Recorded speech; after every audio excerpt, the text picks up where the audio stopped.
All right, let's get into this. See, today we're not just going to talk about the news. We're going to take it apart, almost like a mechanic looking at an engine. We're going to deconstruct the anatomy of a global crisis to see, piece by piece, how one single event can set off a chain reaction that, well, it touches everything. So, that's our starting point. It's the opening line of a pretty intense briefing from the near future. And that's what we're breaking down today.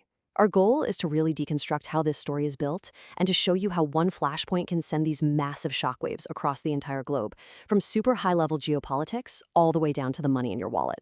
So where does a story like this even begin?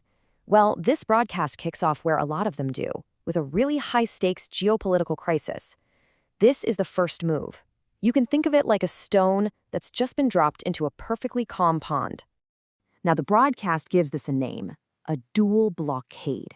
And what's so important about this is that it's not just one country doing one thing. It's a dangerous action followed by an even more dangerous reaction. It's a feedback loop. The U.S. blockades Iran, and then, in a classic tit-for-tat move, Iran's Revolutionary Guard just shuts down the entire waterway. This is the very heart of the crisis. And to really get your head around how big of a disruption this is, you first have to know what's normal. In peacetime, about 135 ships pass through this critical choke point every single day. It's this constant humming flow of global commerce. And today, in our scenario, that number has slammed down to zero. Just nothing. That vital artery of global trade has been completely clamped shut. And you can bet the impact of a full stop like that is felt almost immediately. The immediate result is this colossal logjam. You've got over 150 ships just stuck. They're anchored outside the strait, waiting with absolutely no end in sight. All that cargo, all that energy, all those goods, just sitting there in a state of suspended animation. This is the first, most direct consequence of that stone hitting the water. Okay, so what's the next domino to fall? Because a crisis like this, it never stays contained, does it? The news broadcast pivots right away, and it follows that first ripple as it spreads out and slams right into the global economy. And this is where we start to see the damage in black and white. The International Monetary Funds, the IMF, they've officially downgraded their global growth projection. Why? Because this is the biggest disruption to world energy supplies since the 1970s. And while, a 0.3% drop might not sound like a lot, on a global scale that's billions, maybe even trillions of dollars in lost economic activity. But the briefing also points out this really interesting hidden cost. As governments around the world start pumping money into their militaries, we're talking an average jump of 2.7% of GDP.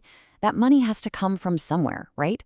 The IMF is warning that it's crowding out essential social programs.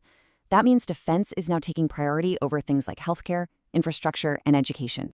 So this economic shockwave creates the next problem, and this time it's for the world's most powerful financial institutions.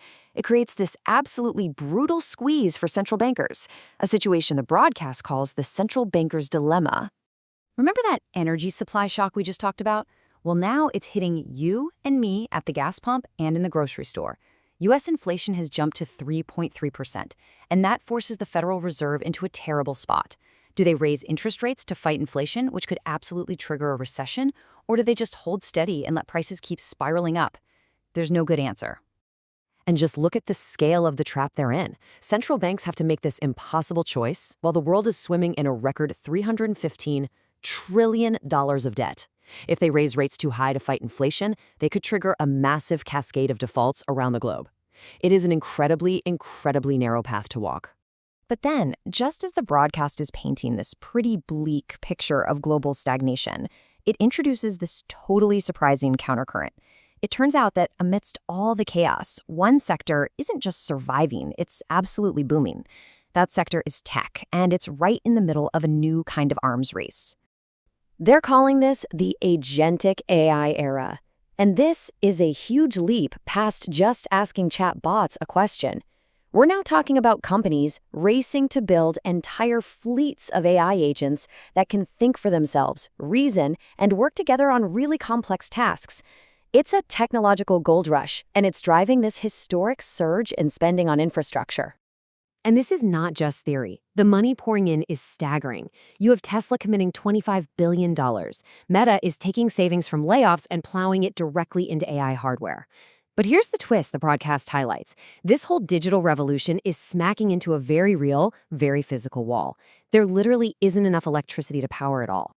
And so, in its final segment, the broadcast shows how all these different ripples, the conflict, the economic anxiety, even that tech boom, they all combine to force this permanent change in the physical world.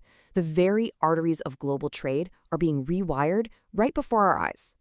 I mean, just pause for a second and look at these numbers. The closure of the Strait of Hormuz has knocked a quarter of the world's seaborne oil trade and a fifth of its liquefied natural gas off their normal routes.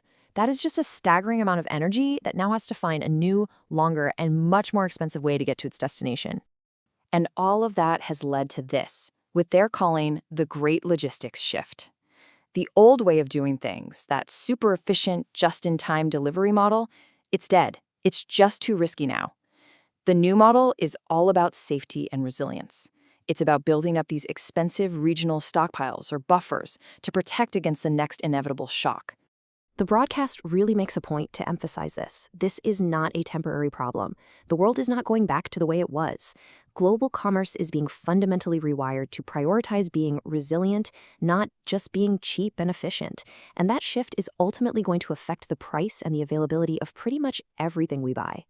So let's just pull all the way back and look at the whole chain of events. We started with a single blockade in the Strait of Hormuz, and we ended with a completely rewired global supply chain that values safety over speed. The broadcast connects all these seemingly separate dots, showing how one thing leads to the next, which leads to the next. And honestly, understanding this kind of structure is so key to being truly media literate. And that kind of leaves us with this final thought. The broadcast showed us a clear chain reaction, but in a world that's this interconnected, couldn't any link in that chain be the starting point?